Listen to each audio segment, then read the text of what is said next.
Sometimes when you go do a photo shoot for a concert, you come out and you go, that's not good. This was one of those situations that turned out to be really, really super, but when it started out, it wasn't very good, and I'm going to tell you about it in just a second.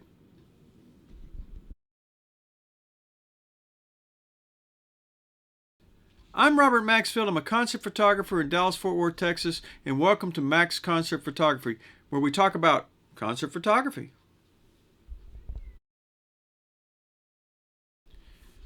When I prepare for a concert photo shoot, I do my homework. I take and I watch videos of the venue, the artist in action if there's some live videos already, and I kind of get a feel for the location which I'm going to be in, and I get a feel for the artists themselves. But in this case, last week, I got a text message asking if I would be willing to shoot a band in Rowlett, Texas, which Rowlett's about an hour each way drive, and I had no idea who the band was. I knew the venue. I'd never been there before, and so I got out and did all my homework, and it looked okay. So we packed up and we went, and what happened made you go, oh my God, no. Anyway, when we got there, the lights were Christmas lights.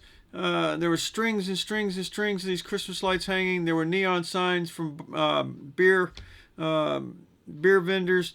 There was TVs everywhere, and it was a typical bar kind of club atmosphere. But there was no stage lights. And in fact, the stage kind of reminded me like a miniature golf course. It was green and shaped like a T. It looked the same kind of carpet.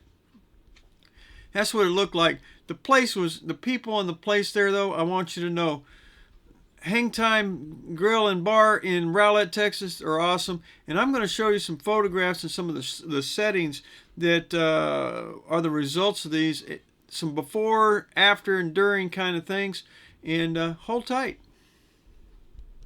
This is a photograph of the venue when we started. As you can see, it's very, very dark and there isn't much light to work with, but we made it happen. We found the switch for a little bit of light. It looked like lights that you'd buy at Home Depot, and they didn't put out much light, so I was about a stop and a half underexposed on every shot, including this one. This is the settings for the shot, and it was shot with a small rig. If you notice, it was a 28-105 f/3545 on it, and it's out at 105 and f/4.5. So that's as far as the extremes as you can get with it. Also notice that the shutter speed is 1/100th of a second, which is about equal to the focal length of the lens itself. You can see a little bit of the bar debris, the television set and the cable on the wall, but also you'll notice that the color temperature is nowhere near normal, and we had to play a little bit with that also.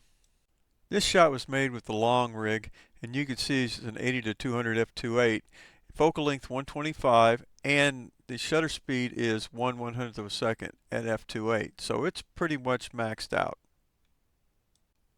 Our ISO stayed the same. It's at 1600, and on one camera we used one single point focusing, AFC, and on the other we used 9-point focusing on it, so that's a little different. We also use spot metering as always on both cameras. Drummers can always be tough, especially in low light and at very slow speed, so this one came out pretty good, I think. This is the long rig again at focal length 170 millimeter. Shutter speed's 1/160th of a second at f/2.8, so pretty close. We never changed the ISO off of 1600 all night, except for when we first started without the what little stage lighting they did have, but we stayed at 1600, and these are the results, and all these shots are virtually the same. This is one of the shots that they selected for their social media. In fact, it's their Facebook page banner. And thanks goes out to the Tape Memoirs Band. It was wonderful. Enjoyed it. And thank you very much.